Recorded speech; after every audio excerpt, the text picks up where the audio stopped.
Every Thursday, we are taking a look at a health issue or concern affecting many people, breaking down the information for you and telling you what you need to know to keep you healthy. Dr. Kalani Brady from the John A. Burns School of Medicine joins us now with this week's topic, which is vaping. Good morning again, Doctor. Welcome Good morning, back. Christine. Thank you. Thank you. So what exactly is vaping?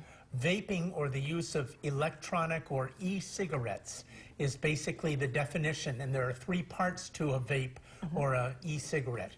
There is a container that has the liquid that becomes the vape, and that includes nicotine and additives and flavors. And sometimes those additives are cancer-causing chemicals. So you can't guarantee the safety of vaping just because it's an alternative to traditional cigarettes. In addition to that, there's an atomizer, which is the heating element that allows the liquid to turn into a vape. And then thirdly, there's a rechargeable, frequently a rechargeable battery that actually powers the atomizer. And that's what a vape is. So there is nicotine in it. So let's talk more about the safety of these vaping devices, because a lot of people think, oh, it's okay. You know, it's not like smoking a cigarette. But how safe are these devices? Well, what you brought up is an exactly good parallel. Traditional cigarettes we thought were okay.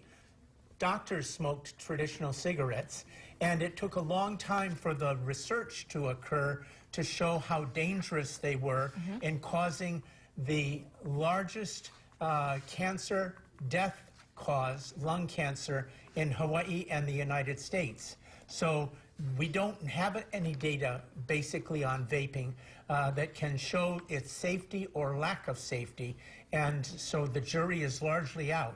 However, there are some things we know about it being unsafe. Okay, but there are numbers on the total percentage of adults who have used e-cigs and those who currently use it. Right. Right. So about 1 out of 8 adults have used vapes or e-cigarettes at some point during their life.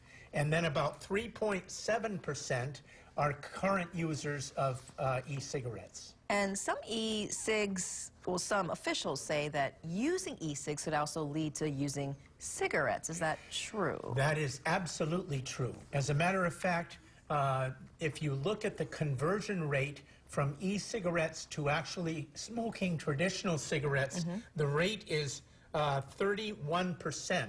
So 1 out of 3 people that starts e-cigarettes will convert to traditional cigarettes. It can be called the gateway to cigarettes, which is, of course, something we don't want. No. Cigarettes are not safe. They're very harmful. They cause all kinds of cancers.